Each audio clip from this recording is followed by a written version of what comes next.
Stories of the Buddha's Former Births. Book 18 Passanipta. 526. Nalinika Jataka. Lo! The Land, etc. This story the master told while residing at Jetavana concerning the temptation of a brother by the wife of his unregenerate days. And in telling the story he asked the brother by whom he had been led astray. By a former wife, said he. Verily, brother, the master said, she worketh mischief for you. Of old it was owing to her that you fell away from mystic meditation and were mightily destroyed. And so saying he told a story of the past. Once upon a time, when Brahmadatta ruled in Benares, the Bodhisattva was born of a wealthy family in the Brahmins of the north, and when he had come of age and had been trained in all the arts, he adopted the ascetic life, and after developing supernatural powers by the exercise of mystic meditation he took up his abode in the Himalayas. Exactly in the same way as related in the Alambusa birth, a doe conceived by him and brought forth a son who was called Isasinga. Now when he was grown up, his father admitted him to holy orders and had him instructed in the rites inducing mystic meditation. In no long time he developed by this means supernatural faculties and enjoyed the bliss of ecstasy in the region of the Himalayas, and by mortification of the senses, he became a sage of such severe austerity that the abode of Saka was shaken by the power of his virtue. Saka by reflection discovered the cause of it and thinking, I will find a way to break down his virtue. For the space of 3 years he stopped rain from falling in the kingdom of Kasi, and the country became as it were scorched up, and when no crops came to perfection, the people under the stress of famine gathered themselves together in the palace yard and reproached the king. Taking his stand at an open window, he asked what was the matter. Your Majesty, they said, for 3 years no rain has fallen from heaven, and the whole kingdom is burned up and the people are suffering greatly. Cause rain to fall, sire. The king, taking upon him moral vows and observing a fast, yet failed to bring down the rain. It was then that Saka at midnight entered the royal chamber and illuminating it all round was seen to stand in mid-air.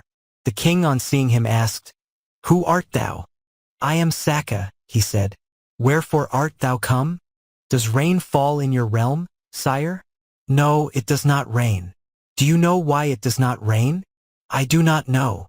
In the Himalaya country, sire, dwells an ascetic named Isasinga, who from the mortification of his senses is severely austere.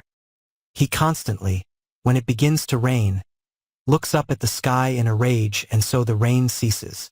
What then is to be done now? Should his virtue be broken down, it will rain. But who is able to overcome his virtue? Your daughter, sire, Nalinika can do it. Summon her here and bid her go to such and such a place and make a breach in the virtue of the ascetic. And, having thus admonished the king, Saka returned to his own abode. On the morrow the king took counsel with his courtiers and summoning his daughter addressed her in the first stanza. Lo! The land lies scorched and ruined and my realm sinks to decay. Go, Nalinika, and, prithee, bring this Brahmin neath thy sway. On hearing this, she repeated a second stanza. How shall I endure this hardship? How, midst elephants astray, through the glades of yonder forest shall I safely guide my way? Then the king repeated 2 stanzas. Seek thy happy home, my daughter, and from thence without delay. In a car of wood so deftly framed ride thou upon thy way. Horses, elephants, and footmen. Go, begirt with brave array, and with charm of beauty quickly thou shalt bring him neath thy sway. Thus for the protection of his realm did he talk with his daughter even of such things as should not be spoken of in words. And she readily lent an ear to his proposals. Then, after giving her all that she required, he sent her away with his ministers. They went to the frontier and, after pitching their camp there, they had the princess conveyed by a road pointed out to them by some foresters, and at break of day, entering the Himalaya country, they arrived at a spot close to the ascetic's hermitage. At this very moment the Bodhisattva, leaving his son behind in the hermitage, had gone into the forest to gather wild fruits. The foresters themselves approached the hermitage and, standing where they could see it, they pointed it out to Nalinika and repeated 2 stanzas. With plantain marked, midst burja trees so green, lo! Isasinga's pretty hut is seen. Yon smoke, methinks, arises from the flame, nursed by that sage of wonder-working fame. And the king's ministers at the very moment when the Bodhisattva had gone into the forest surrounded the hermitage and set a watch over it, and making the princess adopt the disguise of an ascetic, and arraying her in an outer and inner garment of beautiful bark adorned with all manner of ornaments, they bade her take in her hand a painted ball tied to a string and sent her into the hermitage grounds, while they themselves stood on guard outside. So playing with her ball she entered the cloister. Now at that moment Isasinga was seated on a bench at the door of his hut of leaves. And when he saw her coming he was terrified and got up and went and hid himself in the hut. And she drew nigh to the door and continued playing with her ball. The master, to make this point and more beside clear, repeated 3 stanzas. Bedecked with gems as she drew nigh, a bright and lovely maid, poor Isasinga sought in fear his cell's protecting shade. And while before the hermit's door with ball the damsel plays, her lovely limbs she doth expose all naked to his gaze.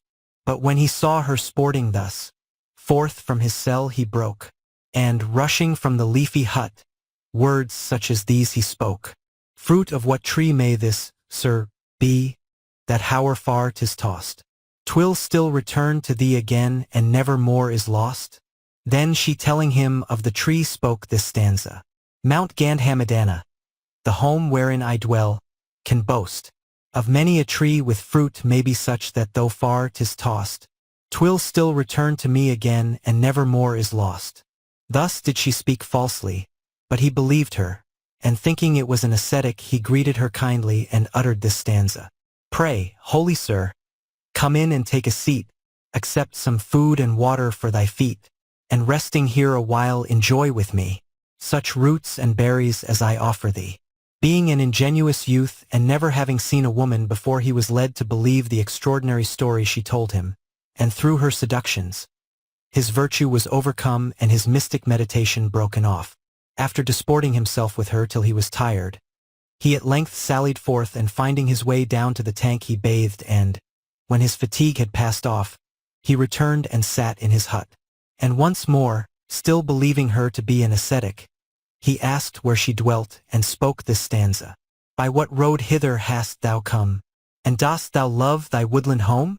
Can roots and berries hunger stay? And how escapest thou beasts of prey?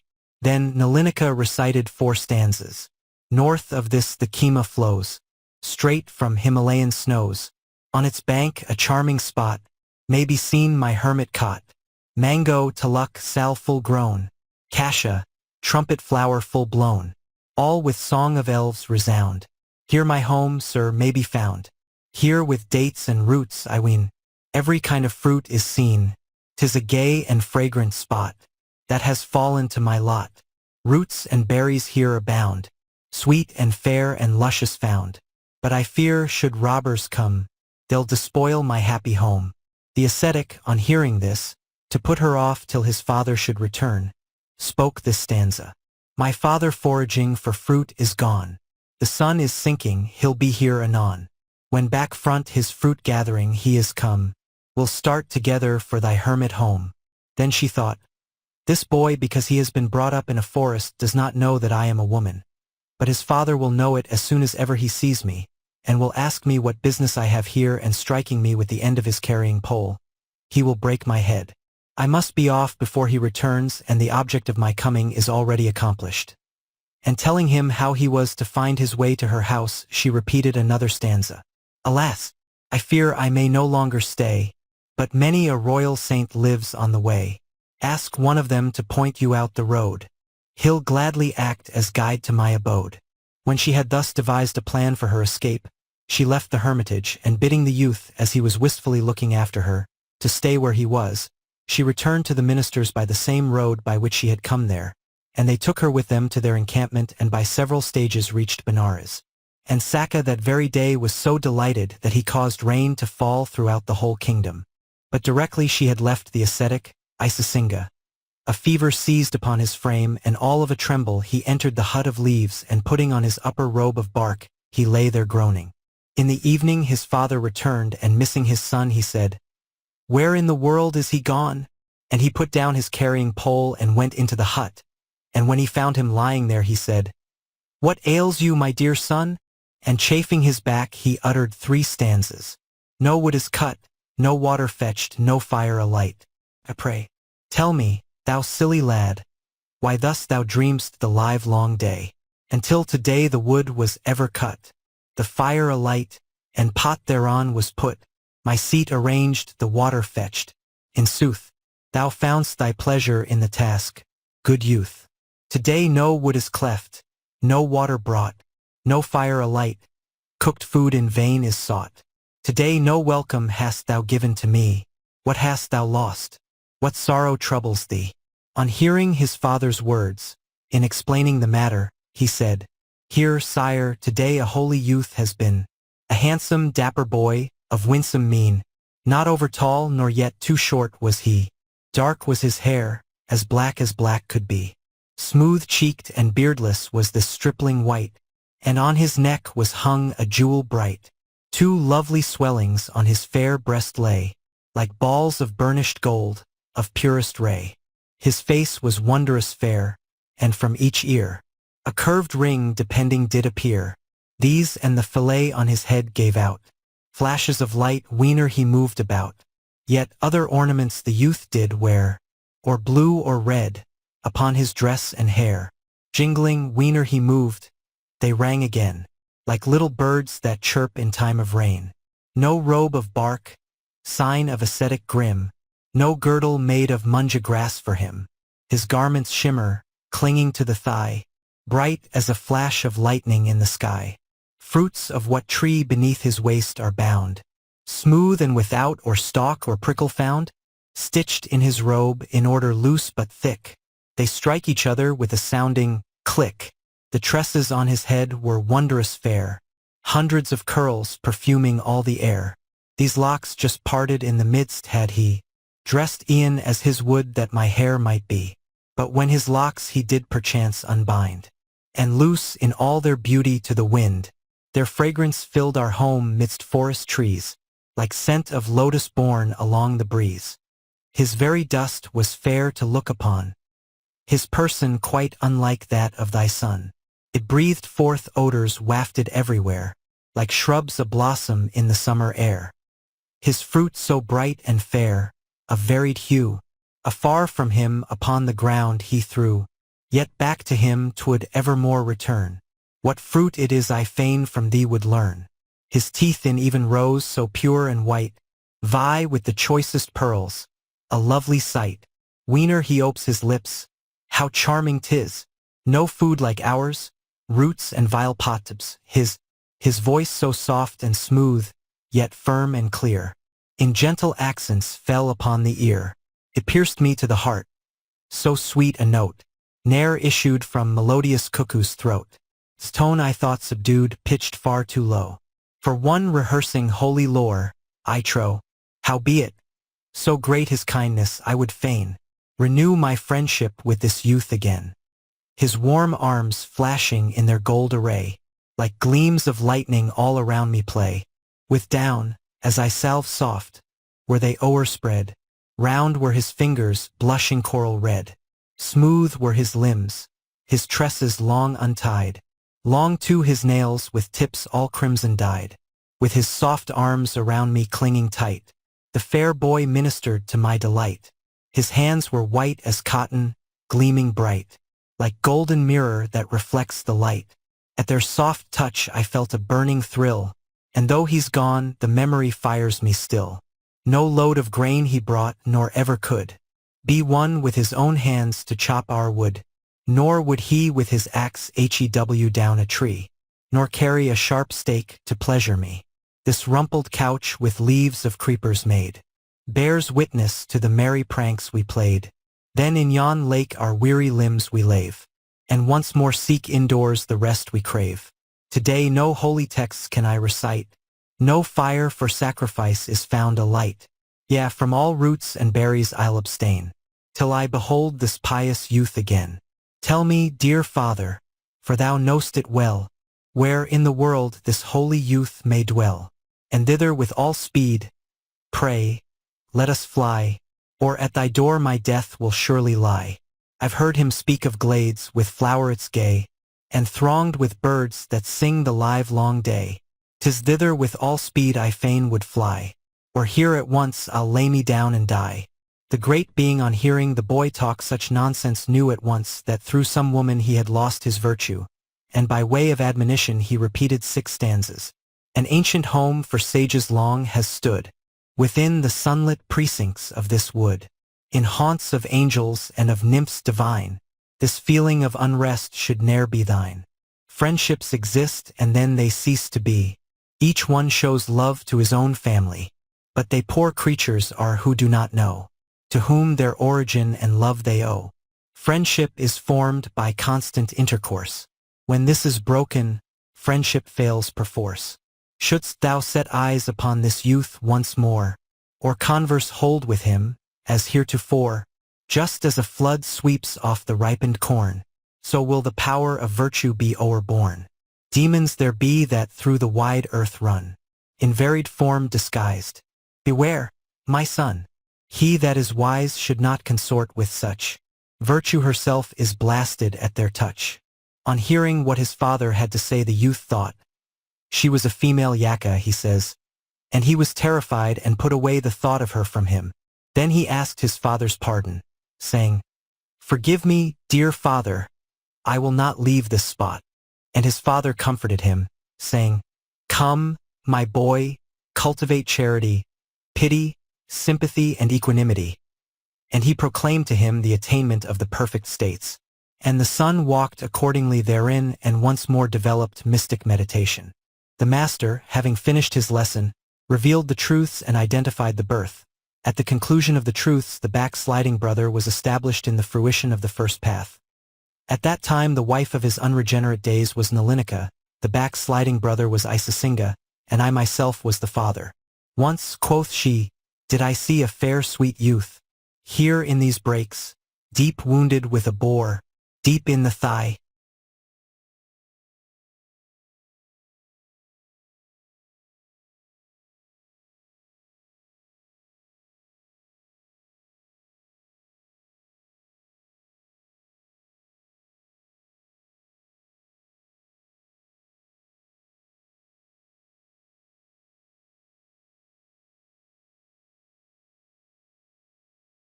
Stories of the Buddha's Former Births. Book 18 Passanipta. 527. Ummadanti Jataka. Whose house is this? Etc. This story the master, while residing at Jetavana, told about a backsliding brother. The story runs that one day, as he was going his rounds in Savatthi for alms, he saw a woman of surpassing beauty, magnificently attired, and fell in love with her, and on returning home to his monastery he was unable to divert his thoughts from her.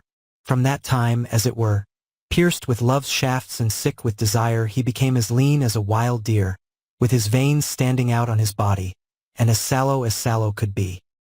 He no longer took delight in any one of the 4 postures, or found pleasure in his own thoughts, but giving up all the services due to a teacher, he abandoned the use of instruction, inquiry, and meditation. His fellow monks said, "Sir, once you were calm in mind and serene of countenance, but now it is not so. What can be the cause?" They asked. "Sirs," he answered, "I have no pleasure in anything." Then they bade him be happy, saying, "To be born a Buddha is a hard matter. So also is the hearing of the true faith, and the attaining to birth as a human being. But you have attained to this, and, yearning to put an end to sorrow, you left your weeping kinsfolk and becoming a believer adopted the ascetic life. Why then do you now fall under the sway of passion? These evil passions are common to all ignorant creatures, from live worms upwards, and such of these passions as are material in their origin, they too are insipid. Desires are full of sorrow and despair. Misery in this case ever increases more and more. Desire is like a skeleton or a piece of meat. Desire is like a torch made of a wisp of hay or a light from embers. Desire vanishes like a dream or a loan, or the fruit of a tree. Desire is as biting as a sharp-pointed spear, or as a serpent's head. But you, verily, after embracing so glorious a faith as this and becoming an ascetic, have now fallen under the sway of such harmful passions. When by their admonitions they failed to make him grasp their teaching, they brought him before the master in the hall of truth.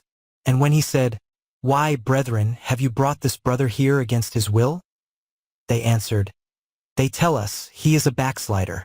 The master asked if it were true, and on his confessing that it was so, the master said, "Brother, sages of old, though ruling a kingdom, whenever lust sprang up in their hearts, passed under its sway for a time, but checked their roving thoughts and were guilty of no improper conduct." And with these words he related a story of the past. Once upon a time in the city of Aritapura in the kingdom of the Sivis reigned a king named Sivi. The Bodhisattva came to life as the son of his chief queen, and they called him Prince Sivi. His commander-in-chief also had a son born to him, and they named him Ahiparaka.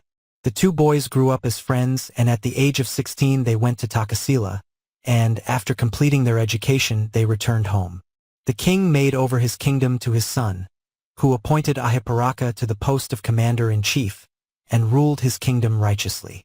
In that same city dwelt a rich merchant, named Tiradavaka, worth 80 crores, and he had a daughter, a very fair and gracious lady, bearing on her person every mark of auspicious fortune, and on her naming day she was called Ummadanti. When 16 years old she was as beautiful as a heavenly nymph, of more than mortal loveliness. All worldlings who beheld her could not contain themselves, but were intoxicated with passion, as it were with strong drink, and were quite unable to recover their self-control. So her father, Tiradavaka, drew nigh to the king and said, "Sire, at home I have a treasure of a daughter, a fit mate even for a king. Send for your fortune-tellers, who can read the lineaments of the body, and have her tested by them, and then deal with her according to your good pleasure." The king agreed and sent his Brahmins, and they repaired to the merchant's house, and being received with great honor and hospitality partook of some rice milk. At this moment Ummadanti came into their presence, magnificently attired. On catching sight of her they completely lost their self-control, just as if they were intoxicated with passion, and forgot that they had left their meal unfinished. Some of them took a morsel and thinking they would eat it put it on their heads. Some let it fall on their hips. Others threw it against the wall. Every one was beside himself. When she saw them thus, she said, "They tell me, these fellows are to test the character of my marks." And she ordered them to be taken by the scruff of their neck and thrust out. And they were sorely annoyed and returned to the palace in a great rage with Ummadanti. And they said, "Sire, this woman is no mate for you. She is a witch." The king thought, "They tell me she is a witch," and he did not send for her. On hearing what had happened she said, "I am not taken to wife by the king, because they say I am a witch. Witches forsooth are just like me. Very well, should I ever see the king, I shall know what to do." And she conceived a grudge against him. So her father gave her in marriage to Ahiparaka, and she was her husband's darling and delight. Now, as the result of what act of hers had she become so beautiful? By the gift of a scarlet robe. Once upon a time, they say, she was born in a poor family in Benares, and on some festal day, seeing certain holy women, magnificently clad in robes dyed scarlet with safflower and disporting themselves, she told her parents that she too would like to wear a similar robe and take her pleasure. And when they said, "My dear, we are poor people. Whence are we to get you such a robe?"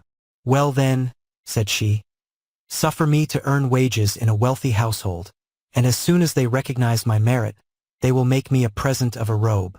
And having gained their consent, she approached a certain family, and proposed to let her service to them for a scarlet robe.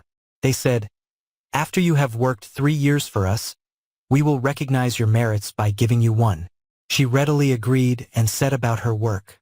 Recognizing her merit before the 3 years had expired, they gave her together with a thick safflower-dyed robe yet another garment, and sent her off, saying, "Go with your companions, and after bathing, dress yourself in these robes." So she went with her companions and bathed, leaving the scarlet robe on the bank. At this moment a disciple of the Kassapa Buddha, who had been robbed of his garments and had put on pieces of a broken bough to serve as outer and inner robes, arrived at this spot. On seeing him she thought, "This holy man must have been robbed of his garment. In former times I too, from not having a robe offered to me, found it difficult to procure one." And she determined to divide the garment in two and give him the half of it. So she went up out of the water and put on her old dress and saying, "Stay, holy sir." She saluted the elder, and tearing her robe in two gave the half of it to him. Then he stood on one side in a sheltered spot and, throwing away his branch garment, he made himself with one side of the robe an inner garment and with the other side an outer garment and stepped out into the open, and his whole person by the splendor of the robe was all ablaze, like the newly risen sun. On seeing this she thought, "This holy man at first was not radiant, but now he shines like a newly risen sun. I will give him this too." So she gave him the other half of the robe and put up this prayer, "Holy Sir, I would fain in some future stage of existence be of such surpassing beauty, that no one who sees me may have power to control himself, and that no other woman may he more beautiful." The elder returned her his thanks and went his way. After a period of transmigration in the world of gods, she was at this time born in Aritapura and was as beautiful as she was described. Now in this city they proclaimed the Jataka festival, and on the day of full moon they decorated the city. Ahipuraka, on setting out for the post he had to guard, addressing her, said, "Lady Ummadanti, today is the Jataka festival. The king, in marching in solemn procession round the city, will first of all come to the door of this house. Be sure you do not shew yourself to him, for on seeing you he will not be able to control his thoughts." As he was leaving her, she said to him, "I will see to it." And as soon as he was off, she gave an order to her handmaid to let her know when the king came to the door. So at sunset, when the full moon had risen and torches were blazing in every quarter of the city, which was decorated as it were some city of the gods, the king, arrayed in all his splendor, mounted on a magnificent car drawn by thoroughbreds and escorted by a crowd of courtiers, making a circuit of the city with great pomp, came first of all to the door of Ahipuraka's house. Now this house, enclosed by a wall in color like vermilion, furnished with gates and tower, was a beautiful and charming place. At this moment the maid brought her mistress word of the king's arrival, and Ummadanti bade her take a basket of flowers, and standing near the window she threw the flowers over the king with all the charm of a sylph. And looking up at her the king was maddened with passion and quite unable to control his thoughts, and he failed to recognize the house as that of Ahipuraka. So addressing his charioteer, he repeated two stanzas in the form of a question. "Whose house is this, Sunanda, tell me true, all girt about with wall of golden hue? What vision fair is this, like meteor bright, or sunbeams striking on some mountain height? A daughter of the house perchance is she, herself its mistress or son's wife maybe. Your answer quickly in a single word. Is she unwed, or owns she still a lord?" Then, in answering the king, he repeated two stanzas. "All that your highness asks I know full well, and of her parents on both sides can tell. As to her husband, night and day, O king, he serves thy cause with zeal in everything. A powerful minister of thine is he. Vast wealth he owns and great prosperity. She's wife of Ahipuraka the famed, and at her birth was Ummadanti named." On hearing this the king, in praising her name, repeated yet another stanza. "Alas, how ominous a name is here, given to this maiden by her parents dear. Since Ummadanti fixed her gaze on me, lo, a mad-haunted man I grew to be." On seeing how agitated he was she closed the window and went straight to her fair chamber. And from the moment when the king set eyes on her, he had no more thought of making solemn procession round the city. Addressing his charioteer he said, "Friend Sunanda, stop the chariot. This is not a festival suitable for us. It is fit only for Ahipuraka, my commander-in-chief, and the throne also is better suited for him." And stopping the chariot he climbed up to his palace and, as he lay chattering upon the royal couch, he said, "A lily maid, with eyes soft as a doe's, in the full moon's clear light before me rose. Beholding her in robe of dove-like hue, methought two moons at once came into view. Darting one glance from her bright, lovely eyes, the temptress took me captive by surprise. Like woodland elf upon some mountain height, her graceful motion won my heart at sight. So dark and tall and fair the maid, with jewels in her ears, clad in a single garment, like a timid doe, appears, with long tressed hair and nails all stained red. O'er her soft arms rich sandal essence shed, with tapering fingers and a gracious air. When will she smile on me, my charmer fair? When will Taraitai's slender-waisted maid, a gold adornment on her breast displayed, with her soft arms embracing cling to me? E'en as a creeper to some forest tree?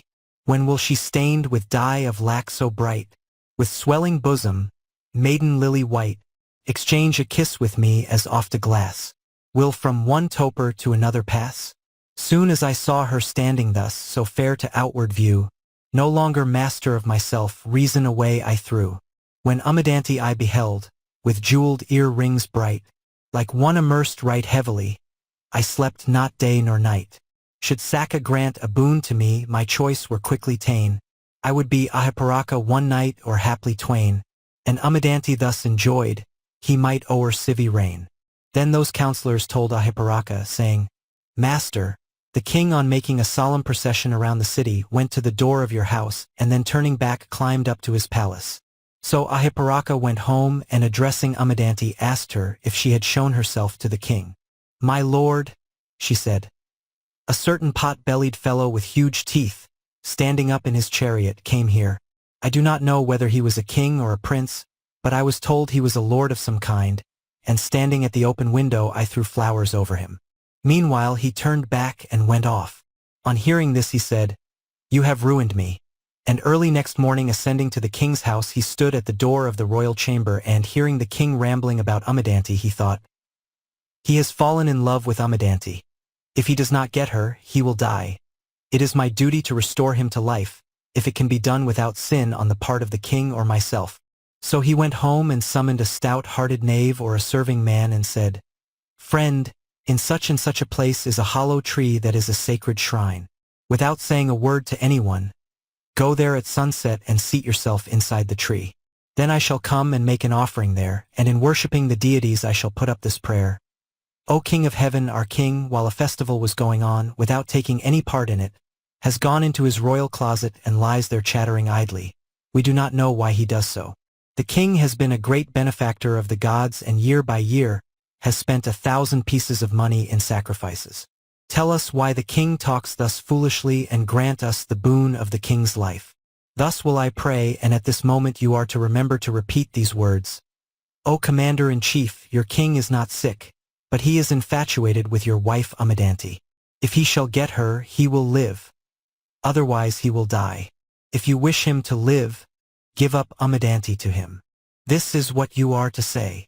And having thus schooled him, he sent him away. So the servant went next day and seated himself inside the tree, and when the general came to the place and put up his prayer, he repeated his lesson. The general said, It is well.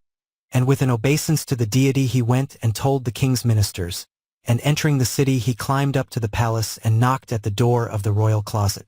The king, having recovered his senses, asked who it was. It is I, Ahiparaka, my lord. Then he opened the king's door and going in he saluted the king and repeated a stanza.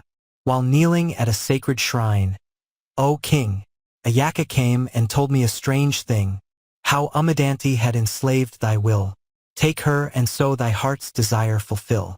Then the king asked, Friend Ahiparaka, do even the Jātakas know that I have been talking foolishly owing to my infatuation for Ummadanti?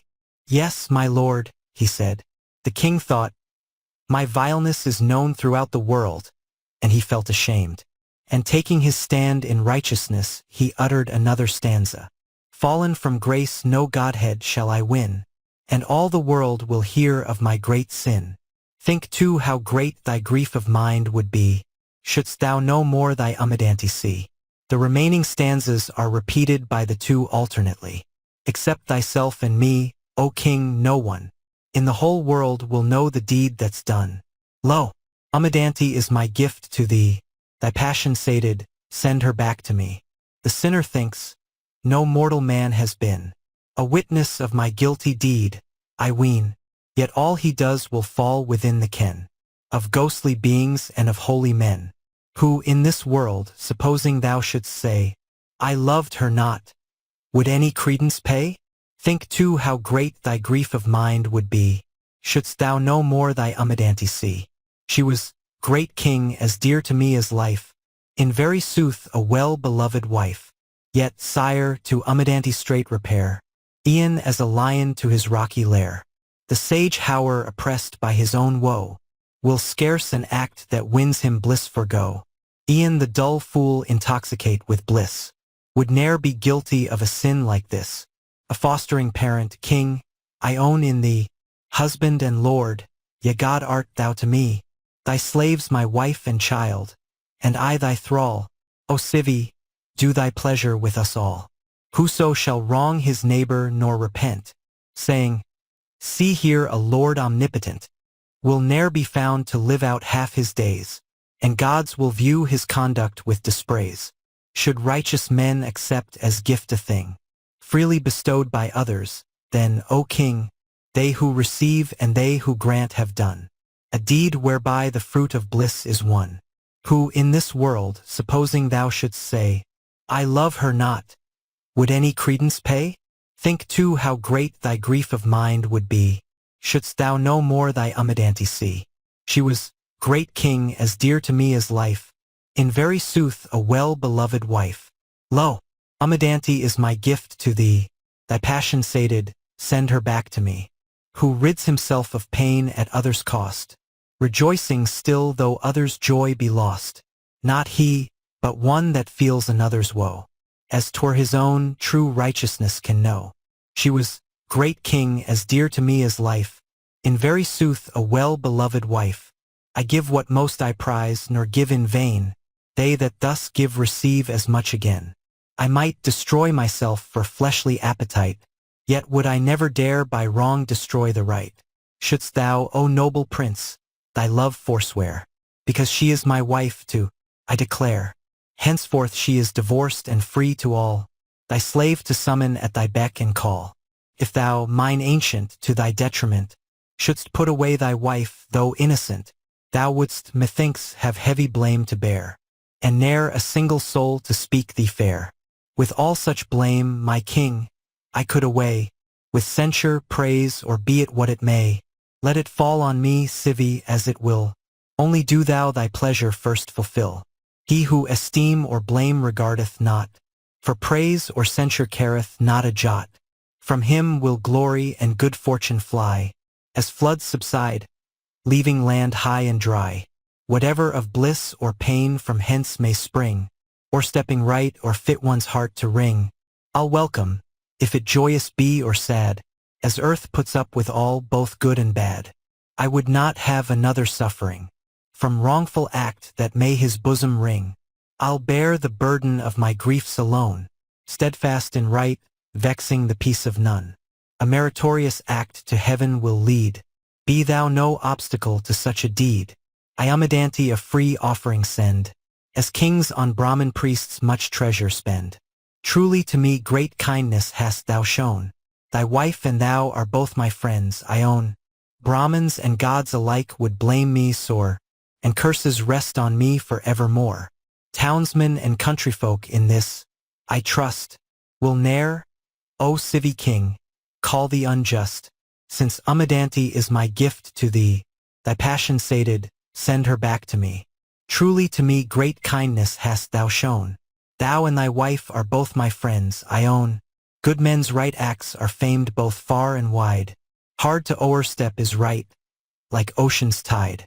Worshipful master, waiting to bestow, whatever I crave, kind benefactor, thou repayest sevenfold all I offer thee. Take Ummadanti, my free gift is she, mine ancient Ahiparaka in sooth, right hast thou followed, even from thy youth. Who else of living men, I prithee, would early and late have striven to do me good? O noble prince, thou art of peerless fame, wise, knowing right and walking in the same. Shielded by right mayst thou, O king, live long, and, lord of right, teach me to shun the wrong. Come, hearken, Ahiparaka, to these my words, and then I'll teach thee ways of righteousness as practiced by good men. A king delighting in the law is blessed, and of all men a learned one is best. Ne'er to betray a friend is good, I wis, but evil to eschew is perfect bliss.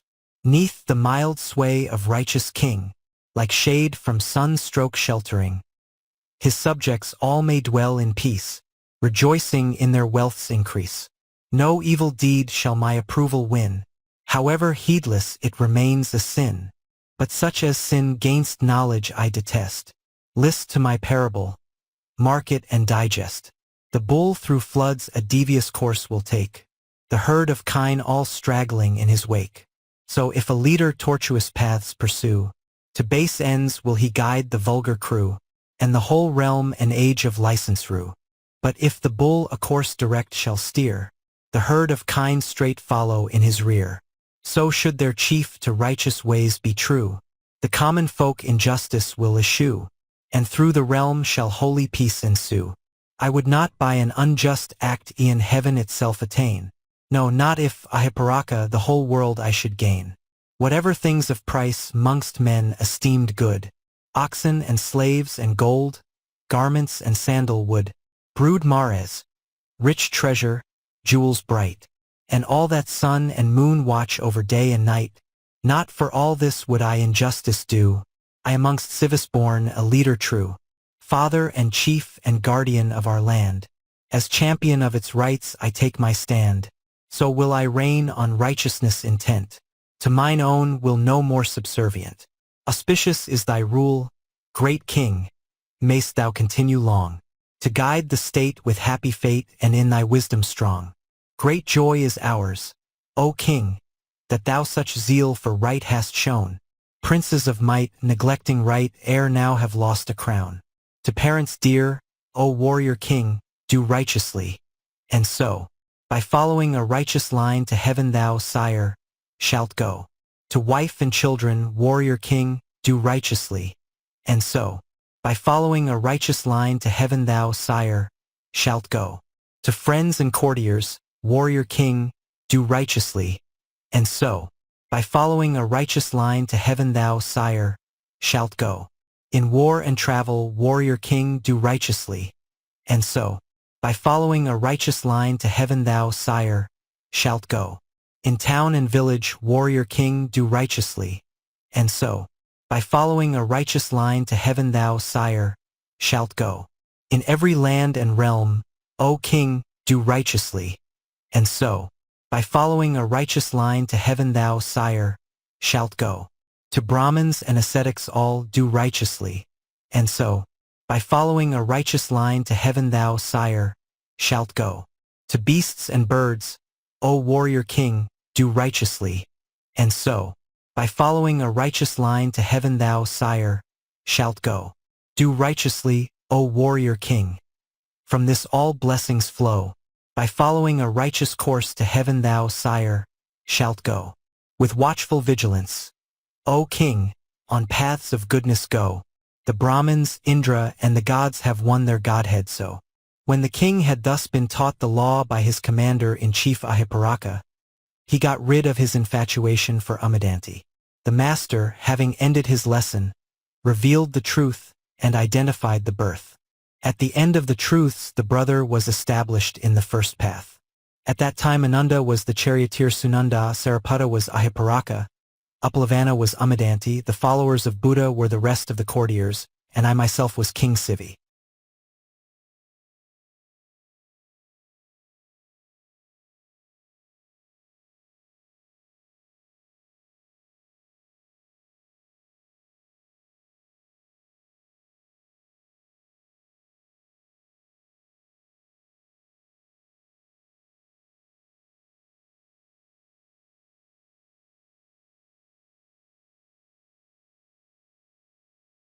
Stories of the Buddha's Former Births. Book 18 Pasanipta, 528. Mahabodhi Jataka. What mean these things, etc. This story the master, while residing at Jetavana, told concerning the perfection of wisdom. The incident will be found related in the Mahamagga. Now on this occasion the master said, not now only, but formerly also, the Tathagata was wise and crushed all disputants. And with these words he told a story of the past. Once upon a time in the reign of Brahmadatta, the Bodhisattva was born at Benares in the kingdom of Kasi, in the family of a North Brahmin magnate, worth 80 crores, and they named him Young Bodhi. When he came of age, he was instructed in all learning at Takasila, and returning home he dwelt in the midst of household cares. By and by renouncing evil desires, he retired to the Himalaya region and took up the ascetic life of a wandering mendicant, and dwelt there for a long time, living on roots and wild berries. At the rainy season he came down from the Himalayas, and going on his begging rounds he gradually approached Benares. There he took up his abode in the royal park, and on the following day, going his round in the city for alms, in his character of a mendicant, he drew nigh to the palace gate. The king standing at his window saw him, and, being delighted with his calm demeanor, he introduced him into his palace and seated him on the royal couch. After a little friendly talk, the king listened to an exposition of the law and then offered him a variety of dainty food. The great being accepted the food and thought, "Verily this king's court is full of hatred and abounds in enemies. Who, I wonder, will rid me of a fear that has sprung up in my mind?" And observing a tawny hound, a favorite of the king's, standing near him, he took a lump of food and made a show of wishing to give it to the dog. The king, being aware of this, had the dog's dish brought and bade him take the food and give it to the dog. The great being did so and then finished his own meal. And the king, gaining his consent to the arrangement, had a hut of leaves built for him in the royal park within the city, and, assigning to him all that an ascetic required, he let him dwell there. And 2 or 3 times every day the king came to pay his respects to him. And at meal times the great being continued to sit on the royal couch and to share the royal food. And so 12 years passed. Now the king had 5 counselors who taught him his temporal and spiritual duties. One of them denied the existence of cause, karma. Another believed everything was the act of a supreme being. A third professed the doctrine of previous actions. A fourth believed in annihilation at death. A fifth held the Kshatriya doctrine. He who denied the cause taught the people that beings in this world were purified by rebirth. He who believed in the action of a supreme being taught that the world was created by him. He who believed in the consequences of previous acts taught that sorrow or joy that befalls man here is the result of some previous action. The believer in annihilation taught that no one passes hence to another world, but that this world is annihilated. He who professed the Kshatriya creed taught that one's own interest is to be desired even at the cost of killing one's parents. These men were appointed to sit in judgment in the king's court, and being greedy of bribes they dispossessed the rightful owner of property.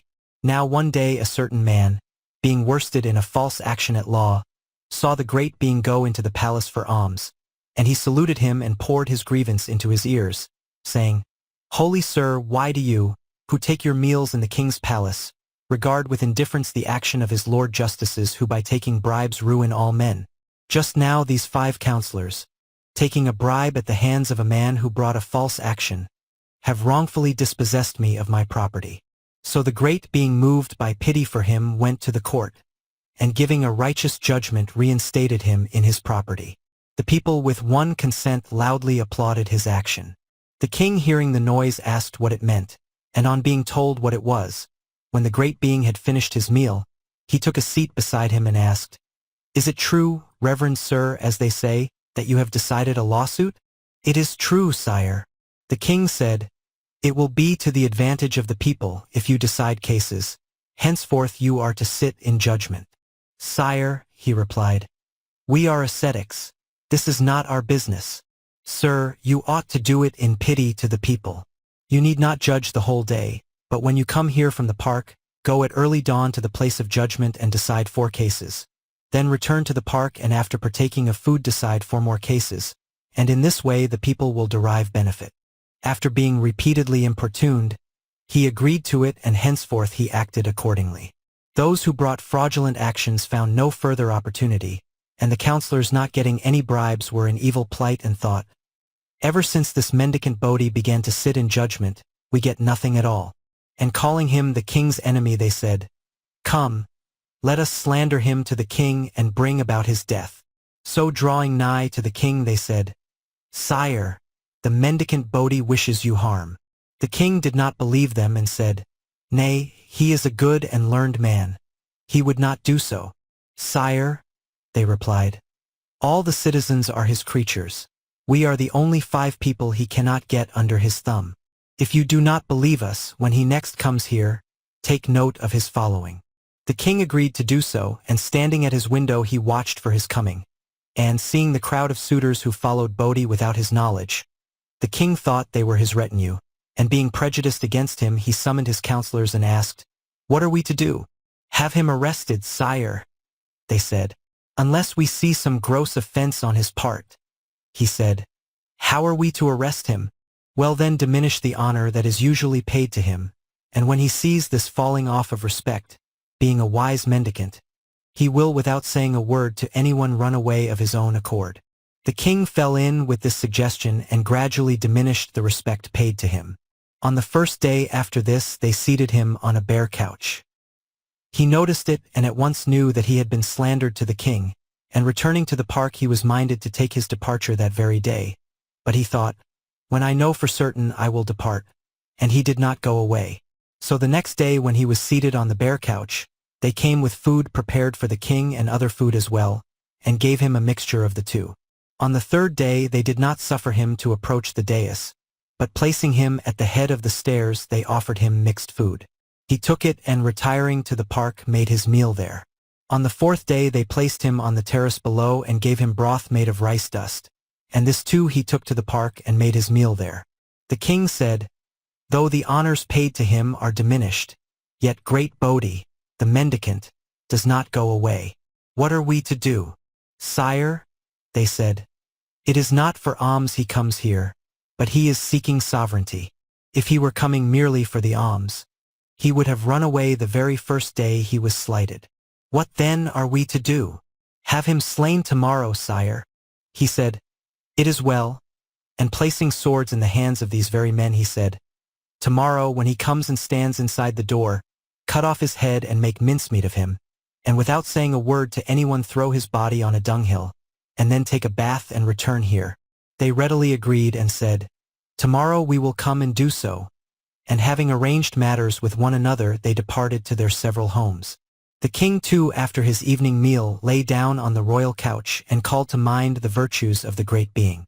Then straightway sorrow fell upon him and the sweat poured from his body, and getting no comfort in his bed he rolled about from side to side. Now his chief queen lay beside him but he exchanged not a single word with her.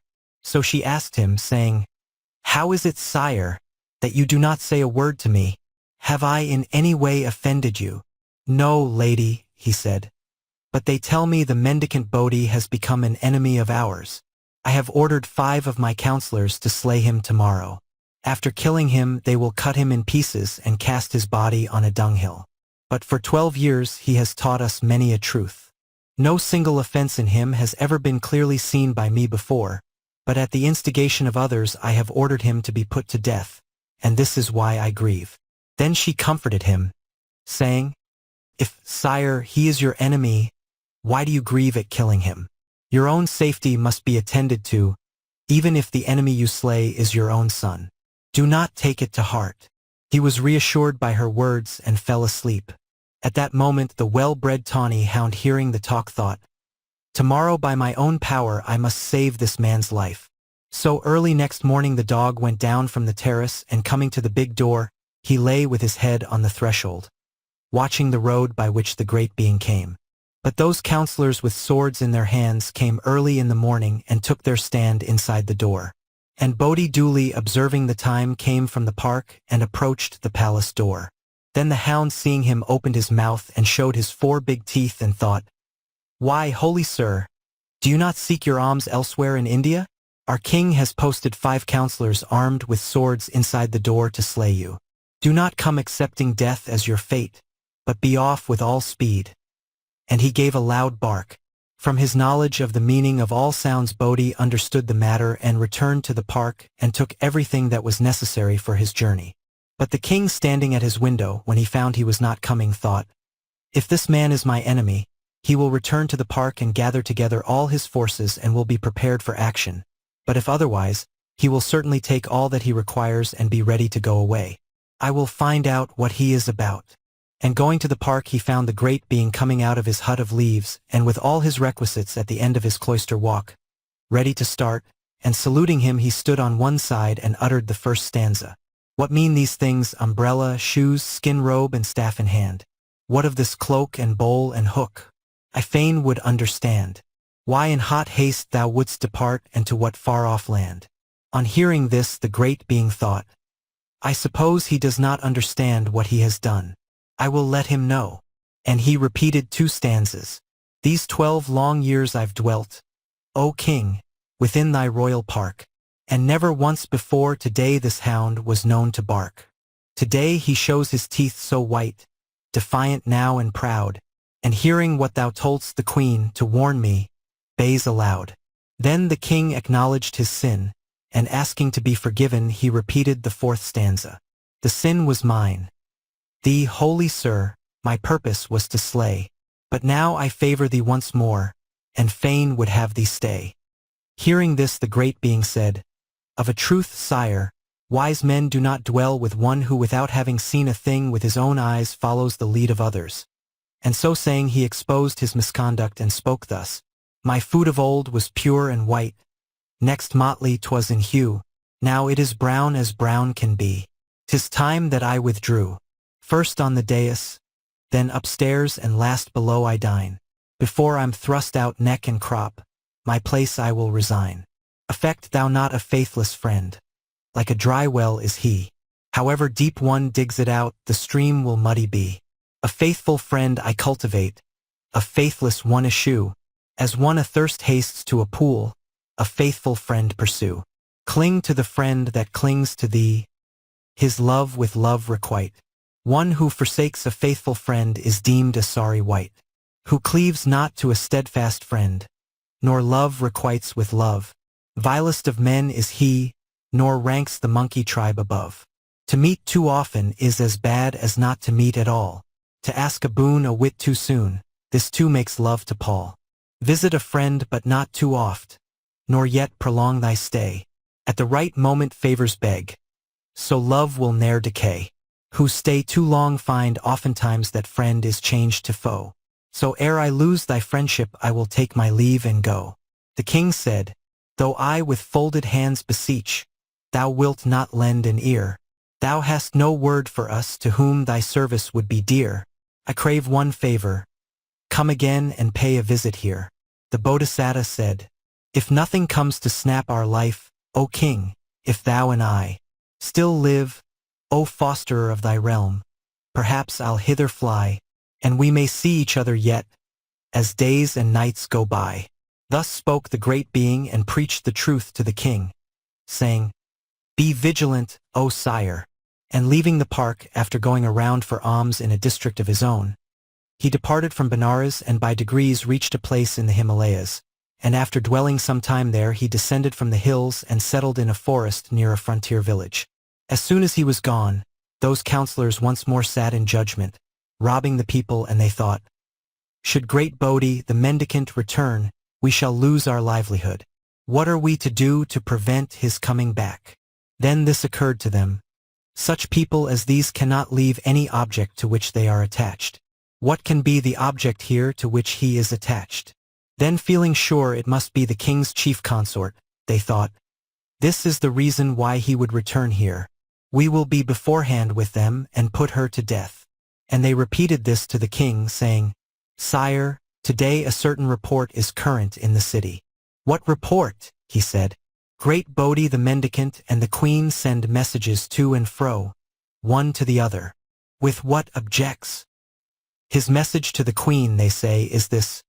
Will you be able by your own power to put the king to death and to grant me the white umbrella? Her message to him is, The king's death, verily, is my charge. You are to come quickly. They constantly repeated this till the king believed it and asked, What then is to be done? They answered, We must put the queen to death. And without investigating the truth of the matter he said, Well then put her to death, and cutting up her body piecemeal throw it on the dunghill. They did so, and the news of her death was noised abroad throughout the city. Then her 4 sons said, Our mother, though innocent, has been put to death by this man. And they became the king's enemies. And the king was greatly terrified. The great being in due course heard what had happened and thought, Excepting myself there is no one that can pacify these princes and induce them to forgive their father. I will save the king's life and deliver these princes from their evil purpose. So next day he entered a frontier village, and after eating the flesh of a monkey given to him by the inhabitants he begged for its skin, which he had dried in his hermit's hut, till it had lost all smell, and then made it into an inner and outer robe which he laid upon his shoulder. Why did he do so? that he might say, "It is very helpful to me." Taking the skin with him, he gradually made his way to Benares, and drawing nigh to the young princes he said to them, "To murder one's own father is a terrible thing. You must not do this. No mortal is exempt from decay and death. I have come here to reconcile you. When I send a message, you are to come to me." After having thus exhorted the youths, he entered the park within the city and seated himself upon a stone slab, spreading the monkey's skin over it. When the keeper of the park saw this, he went in haste to tell the king. The king, on hearing it, was filled with joy, and taking those counselors with him, went and saluted the great being, and sitting down began to converse pleasantly with him. The great being, without any exchange of friendly greeting, went on stroking his monkey skin.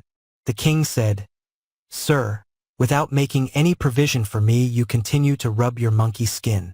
Is this more helpful to you than I am?" "Yes, sire. This monkey is of the greatest service to me.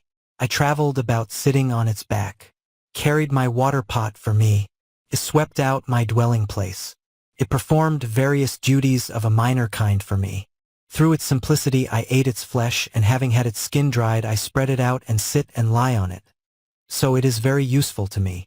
Thus did he, in order to refute these heretics, attribute the acts of a monkey to the monkey skin, and with this object he spoke as he did.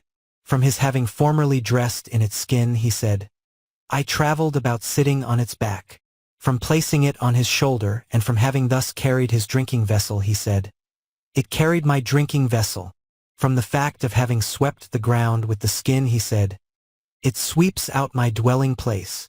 When he lies down, because his back is touched by this skin, and when he steps upon it, because it touches his feet, he says, "It performed such and such various duties for me." When he was hungry, because he took and ate its flesh, he says, "Being such a simple creature, I ate its flesh." On hearing this, those counselors thought, "This man is guilty of murder. Consider, pray, the act of this ascetic. He says he killed a monkey, ate its flesh, and goes about with its skin." And clapping their hands, they ridiculed him. The great being, on seeing them do this, said, "These fellows do not know that I am come with this skin to refute their heresies. I will not tell them." And addressing the one that denied the cause, he asked, saying, "Why, sir, do you blame me?" "Because you have been guilty of an act of treachery to a friend and of murder." Then the great being said, "If one should believe in you and in your doctrine and act accordingly, what evil has been done?" And refuting his heresy, he said, "If this thy creed, all acts of men, or good or base, from natural causes spring, I hold in every case, where in involuntary acts can sin find place. If such the creed thou hold'st, and this be doctrine true, then was my action right when I that monkey slew. Couldst thou but only see how sinful is thy creed, thou wouldst no longer then with reason blame my deed." Thus did the great being rebuke him and reduce him to silence. The king, feeling annoyed at the rebuke before the assembly, collapsed and sat down. And the great being, after refuting his heresy, addressed the one who believed that everything is brought about by a supreme being, and said, "Why, sir, do you blame me, if you really fall back upon the doctrine that everything is the creation of a supreme being?" And he repeated this verse, "If there exists some Lord all-powerful to fulfill in every creature bliss or woe, and action good or ill, that Lord is stained with sin. Man does but work his will. If such the creed thou hold'st, and this be doctrine true, then was my action right when I that monkey slew. Couldst thou but only see how sinful is thy creed, thou wouldst no longer then with reason blame my deed." Thus did he, like one knocking down a mango with a club stick taken from the mango tree, refute the man who believed in the action of some supreme being by his very own doctrine. And then he thus addressed the believer in all things having happened before, saying, "Why, sir, do you blame me if you believe in the truth of the doctrine that everything has happened before?" And he repeated this verse, "From former action still both bliss and woe begin. This monkey pays his debt, to wit, his former sin. Each act's a debt discharged. Where then does guilt come in? If such the creed thou hold'st, and this be doctrine true, then was my action right when I that monkey slew. Couldst thou but only see how sinful is thy creed, thou wouldst no longer then with reason blame my deed." Having thus refuted the heresy of this man too, he turned to the believer in annihilation and said, "You, sir, maintain that there is no reward and the like, believing that all mortals suffer annihilation here, and that no one goes to a future world. Why then do you blame me?" And rebuking him, he said, "Each living creature's form 4 elements compose. To these component parts dissolved each body goes. The dead exist no more, the living still live on. Should this world be destroyed, both wise and fools are gone. Amidst a ruined world guilt-stained defileth none. If such the creed thou hold'st and this be doctrine true, then was my action right when I that monkey slew. Couldst thou but only see how sinful is thy creed, thou wouldst no longer then with reason blame my deed." Thus did he refute the heresy of this one too, and then addressing him who held the Kshatriya doctrine, he said, "You, sir, maintain that a man must serve his own interests even should he have to kill his own father and mother. Why, if you go about professing this belief, do you blame me?" And he repeated this verse. The Kshatriyas say, "Poor simple fools that think themselves so wise. A man may kill his parents, if occasion justifies, or elder brother, children, wife should need of it arise." Thus did he withstand the views of this man too, and to reveal his own view he said, "From off a tree beneath whose shade a man would sit and rest, 'twere treachery to lop a branch. False friends we both detest. But if occasion should arise, then extirpate that tree. That monkey then, to serve my needs, was rightly slain by me.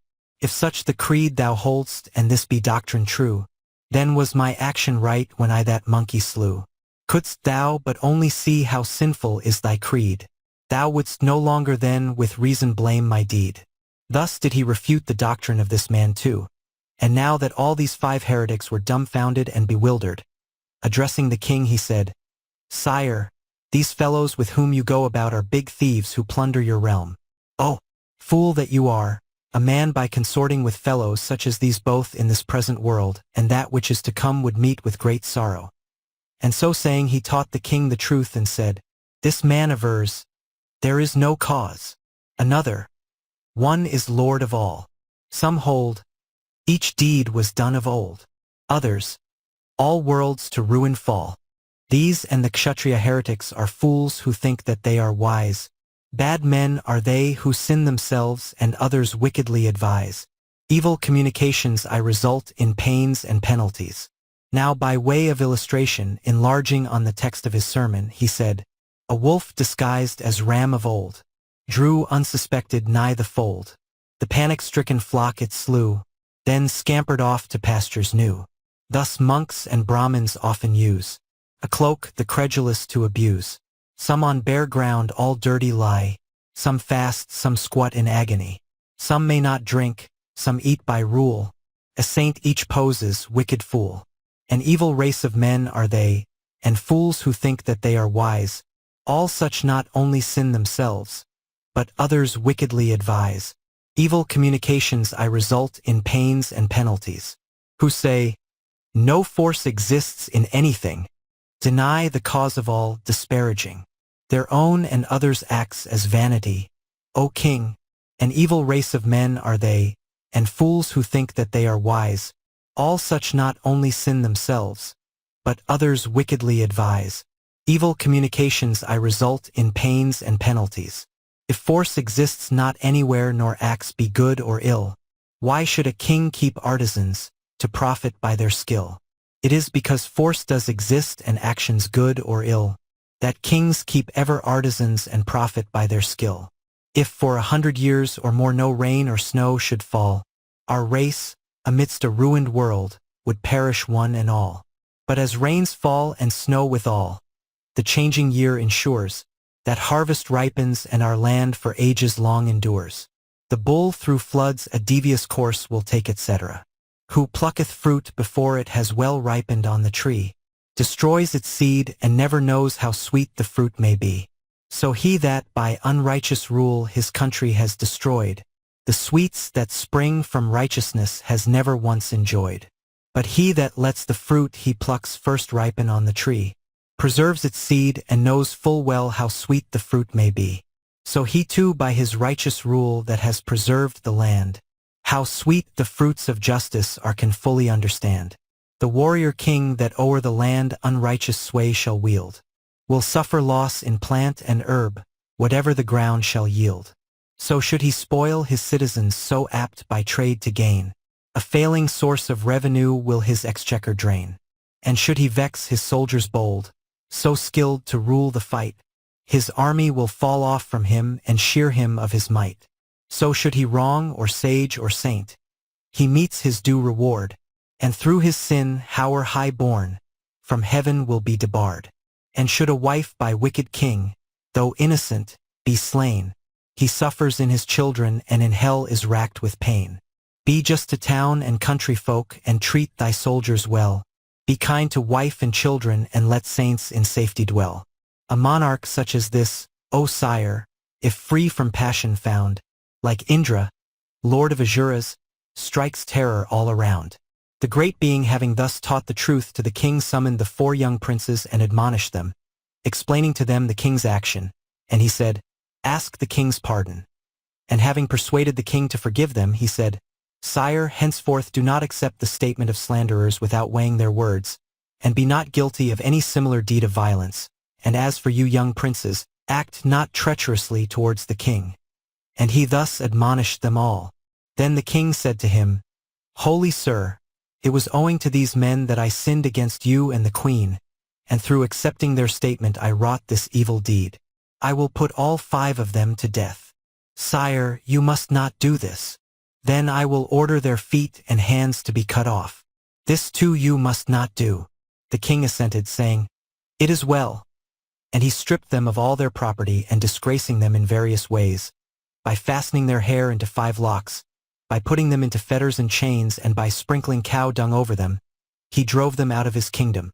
And the Bodhisattva, after staying there a few days and admonishing the king, bidding him be vigilant, set off for the Himalayas and developed supernatural power arising out of mystic meditation.